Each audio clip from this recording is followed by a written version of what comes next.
अब हमारा अगला विश्लेषण कुंभ के मेले को लेकर है, महाकुंभ को लेकर है, और महाकुंभ में भी उन नागा साधुओं के बारे में है जिनका जीवन अनगिनत रहस्यों से भरा हुआ है। बहुत कम लोग जानते हैं कि ये नागा साधु कौन होते हैं, इनका उद्देश्य क्या होता है, ये कुंभ के मेले में कहां से आते हैं, और ये तमाम लोग कुंभ के मेले के बाद ये सारे नागा साधु कहां चले जाते हैं, नागा साधु बनते कैसे हैं। आज हम ब्लैक एंड व्हाइट में इन्हीं पहेलियों को आपके लिए सुलझाएंगे और आपको बताएंगे कि आप इन नागा साधुओं से क्या सीख सकते हैं। नागा साधुओं के बारे में हमारे देश में लोगों को बहुत कम जानकारी है और गलतफहमियां बहुत ज्यादा है। यह विडंबना है कि भारत की मौजूदा पीढ़ी नागा साधुओं के इतिहास के बारे में ज्यादा कुछ नहीं जानती, जागरूक नहीं है, और इस पर दुनिया के बड़े बड़े विद्वान हैरानी जताते हैं। वो कहते हैं कि जब हार्वर्ड जैसे विश्वविद्यालय भी नागा साधुओं पर अध्ययन कर रहे हैं तब भारत के ज्यादातर लोगों को इनके बारे में पता ही नहीं है। नागा साधु असल में एक विचार है जो खुद को त्यागने से शुरू होता है, और यह त्याग सबसे पहले शरीर का होता है। इसमें नागा साधु बनने वाला व्यक्ति पहले अपने आप का ही खुद का अंतिम संस्कार करता है, फिर पिंडदान करके नागा साधु बनने की प्रक्रिया में प्रवेश करता है, और यह प्रक्रिया एक नागा साधु की मनोस्थिति के बारे में आपको बताती है। यह एक ऐसी मनोस्थिति है जिसमें व्यक्ति अपने हाथों से स्वयं का अंतिम संस्कार करके अपना पिंडदान कर चुका होता है। नागा साधु भयंकर सर्दी में भी निर्वस्त्र रहते हैं, उन पर मौसम का कोई प्रभाव नहीं होता, सर्दी हो, गर्मी हो, बरसात हो, और उनके स्वरूप को बहुत सारे लोग कई बार समझ ही नहीं पाते। उनके बालों की लंबी जटाएं, शरीर पर रगड़ी गई भस्म उनके तपस्या करने का एक अनूठा तरीका है। नागा शब्द के भी कई अर्थ हैं।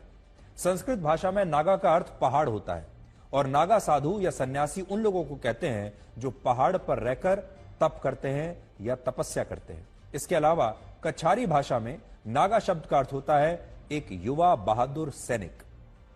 नागा साधुओं को योद्धा सन्यासी भी कहते हैं क्योंकि ये योद्धा होते हैं, और इसका इतिहास गुरु आदि शंकराचार्य से जुड़ा हुआ है।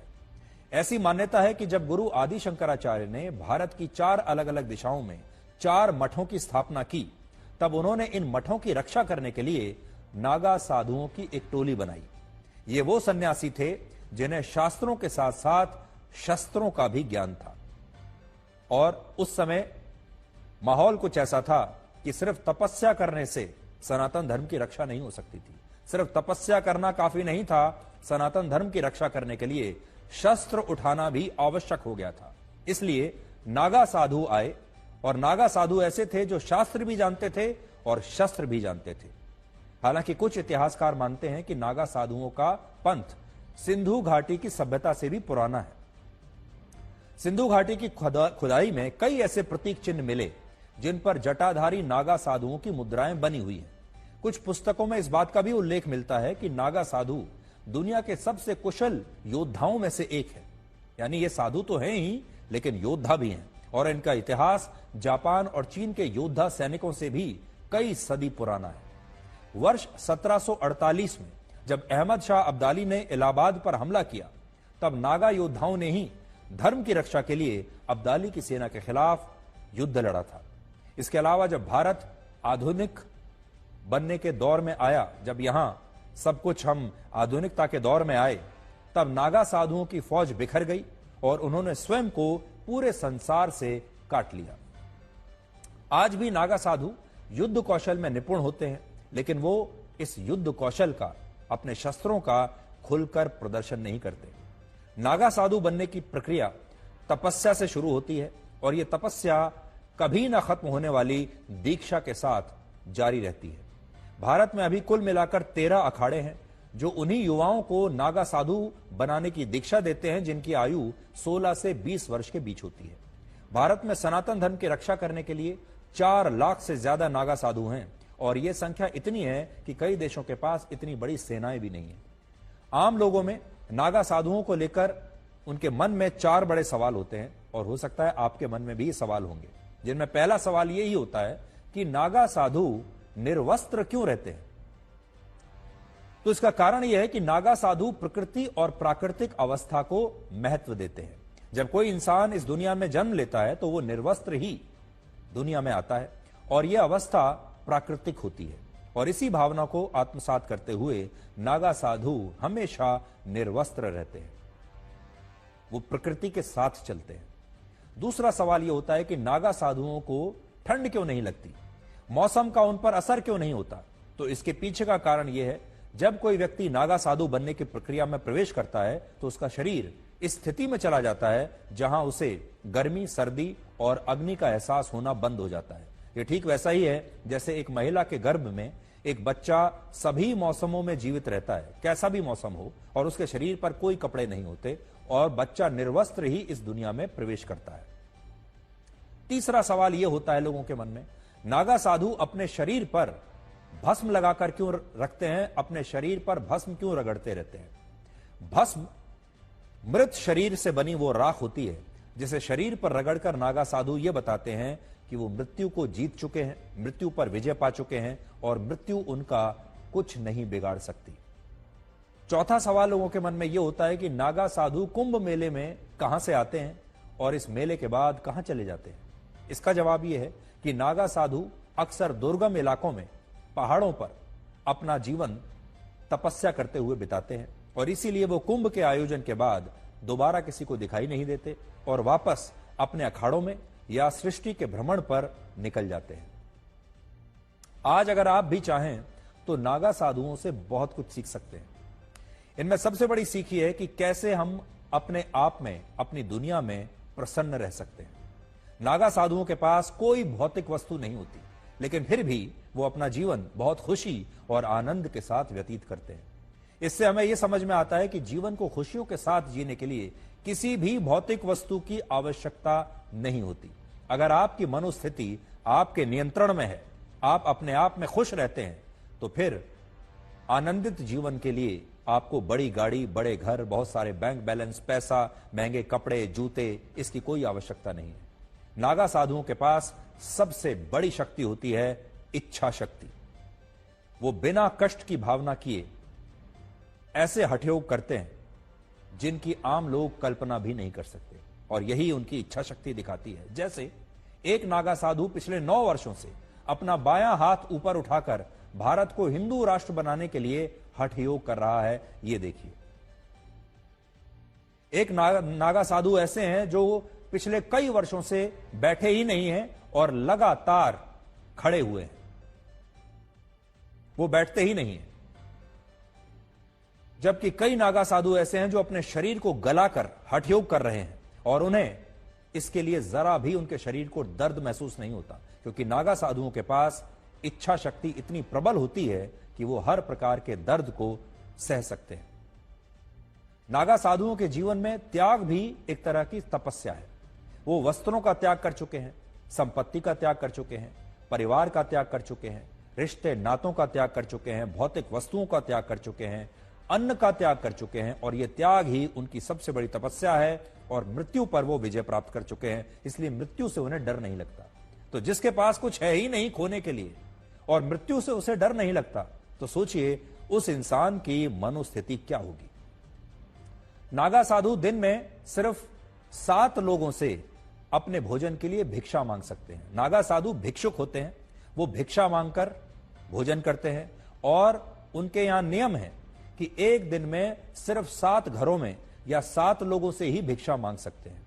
और अगर कभी ऐसी स्थिति आ जाए कि जब उन्हें इन 7 घरों में या 7 लोगों से पर्याप्त भोजन न मिले, तो फिर 8वें घर में वो भोजन के लिए भिक्षा नहीं मांग सकते और उस दिन उन्हें अपना भोजन त्याग करके ही अपनी तपस्या करनी होती है, क्योंकि अगर 7 घरों से या 7 लोगों से भिक्षा नहीं मिली तो फिर वो 8वें व्यक्ति से भिक्षा नहीं मांग सकते और उस दिन उन्हें भूखा ही रहना होता है।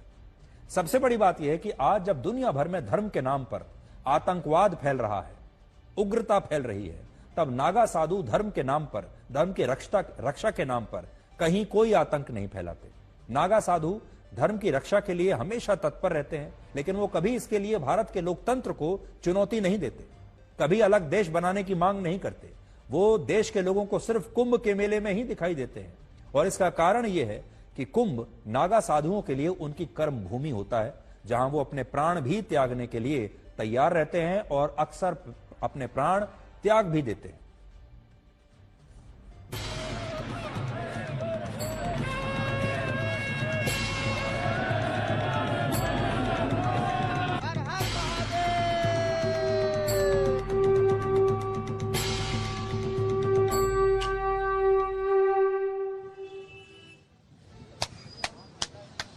महाराज जी, पहले तो ये बताइए कि ये जिंदगी, जब हम लोग इस 4-5 डिग्री टेम्परेचर में कोट और पूरे अपने कपड़ों के साथ मौजूद हैं, और आप लोगों के ऊपर ये भभूत और उसके ऊपर लगता है कुछ है ही नहीं। नारायण, सबसे पहले यह है कि आपको हमने अपने आप को ईश्वर को समर्पण कर दिया। क्या है, जैसे बच्चा माँ के गर्भ से पैदा होता है, वो जैसे पैदा जब होता है, आपने देखा होगा एक जाल के अंदर होता है, उसको निकाल के फिर माँ उसके निकाल के बच्चे उसको कपड़े, वैसे अभी हम हैं, हम नवजात शिशु के जैसे हम अपने आप को, क्योंकि हम हरि समर्पण हो चुके हैं, हमने अपने पूरे पिंड दान कर चुके हैं, सब कुछ करके अपने ये पूरे देश हित के लिए। वासुदेव कुटुंबकम, भगवान कृष्ण ने कह रखा है, पूरा संसार हमारा घर है। लोभ मोह काम ये माया के परिभूष है, ये कभी खत्म नहीं हो सकता। प्रकृति से अभिन्न कोई चीज भी नहीं हो सकती है। कैसे कैसे कह दिया आपने, काम ये नहीं होता, हम इसको आप पैसे नहीं देंगे तो ये कैसे लगेगा? हम संसार को रोटी चाय पानी फल कैसे लाएंगे? इतना नहीं, मोह ज्यादा नहीं करना है, उतना ही करना है जितना हमको सीमित है, हमको उतना ही मोह करना है, हमें ज्यादा मोह की जरूरत नहीं है। हमारे लिए आप है बिजनेसमैन, आप हमें 10 रुपए देंगे, 50 रुपए के हम खाएंगे, हम कहीं नौकरी तो कर नहीं सकते, भस्मी लगा के कहीं ईंट तो नहीं ढो सकता, आपको अच्छा लगेगा? इसीलिए संत अपने बैठ रहे थे, कोई भक्त आता है देके जाता है, उसी को सब में बांट के खिला देते हैं। तो पूरा संसार जब हमारा घर है तो हमें अभिन्न होने की, किससे अभिन्न हो सकते हैं? संसार से तो अभिन्न नहीं हो सकता ना प्राणी जीवात्मा। हम किसके लिए कर रहे हैं तब? आप लोगों के लिए, कि ये संसार सुखी रहे। संसारमय होने के लिए हम भी आपके संसार के पीछे बैठे हैं। आप लोग आए तो पता भी लगे कि दुनिया को हमारा सनातन है क्या। सनातन के लिए तो आदमी यहाँ इतना बड़ा जो तुम तंबू लगा रखा है, हमारे धर्म के लिए तो लगा रखा है। समूह का मतलब क्या है? कि धर्म को जोड़ना। धर्म का मतलब लड़ाई झगड़ा करना नहीं है। गठन का मतलब, देखो एक अखाड़ू में कितना समूह जोड़ के लाखों करोड़ों आदमी एक जगह इकट्ठा कर दिया, किसने किया? सनातन ने तो किया ना। धर्म का मतलब लड़ना नहीं है, धर्म का मतलब है जोड़ना।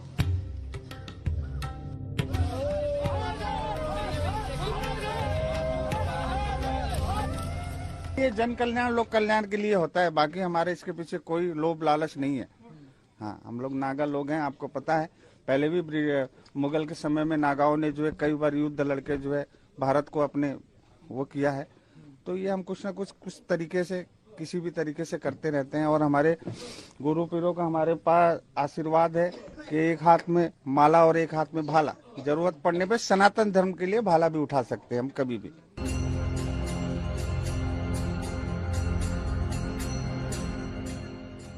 हम लोगों में बस थोड़ा सा एक सामाजिक व्यवस्था कहें या एक शील या मर्यादा की बात कहें तो सार्वजनिक रूप से नागा सन्यासिनी नहीं बनाई जाती हैं। और वैसे तो पूर्व काल में है, उनका इतिहास है, मगर उनको चूंकि सामाजिक व्यवस्था में रहना होता है तो या तो वो गंदराओं में, गुफाओं में या एकांतवासों में रहें, उनकी सेवाओं में भी महिलाओं उचित प्रबंध के रूप में रहें तो बेहतर है।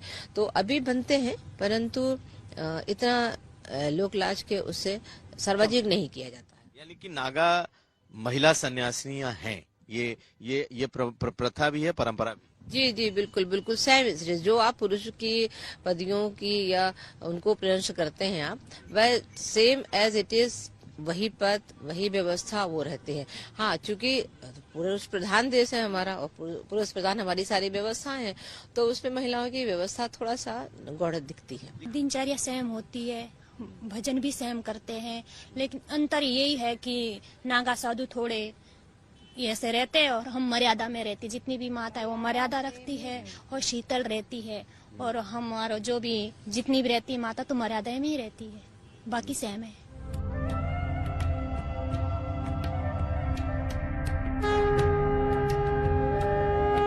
हमारे साथ एक ऐसे नागा साधु हैं जो बालक है, बहुत छोटी उम्र में इन्होंने नागा सन्यासी बन गए हैं और इनसे हम जानेंगे। महाराज, आप कहाँ से पधारे? बागेश्वर जिले से, उत्तराखंड राज्य। तो महाराज जी, इतनी कम उम्र में आप यहाँ पर आज सन्यासी बन गए हैं, नागा साधु बन गए हैं। हेलो। अब सब गुरु जी की कृपा है। कितनी उम्र है आपकी? 15 वर्ष। तो बाल्य जीवन में कैसे आ गए आप यहाँ? मेरे माता पिताओं ने बस जब मैं 6 महीने का था तभी धूने पर चढ़ा दिया। और धूने पर चढ़ाना क्या होता है? यानी दान कर देना, अंदर की शक्ति इस ठंड को काबू करती है। भक्ति में ही शक्ति है, ये कहा जाता हाँ है। जी। जो पूजा पाठ आप कर रहे हैं बचपन बाल अवस्था से, क्या उद्देश्य है महाराज? बस सनातन धर्म की रक्षा ही उद्देश्य है। आपने अक्सर यह भी देखा होगा कि नागा साधु अक्सर क्रोध में रहते हैं, उन्हें बात बात पर क्रोध आ जाता है और समाज से भी वो काफी कटे हुए रहते हैं। इस तपस्या के कारण नागा साधु क्रोधित रहने लगते हैं और इसी क्रोध को शांत रखने के लिए वो अक्सर निर्वस्त्र बर्फीले पहाड़ी इलाकों में भगवान शिव की आराधना करते हैं। ये तपस्या जो वो करते हैं लगातार बिना रुके हुए, इससे उनके अंदर काफी गर्मी पैदा होती है। कुछ साल पहले हिमालय क्षेत्र से आपको याद होगा एक नागा साधु का वीडियो आपने भी देखा होगा। एक वीडियो आया था जो वहां बहुत ठंड में माइनस में टेम्परेचर था और इतनी ठंड में भी ये नागा साधु निर्वस्त्र होकर वहां तपस्या कर रहा था और उसे ठंड का कोई एहसास नहीं था।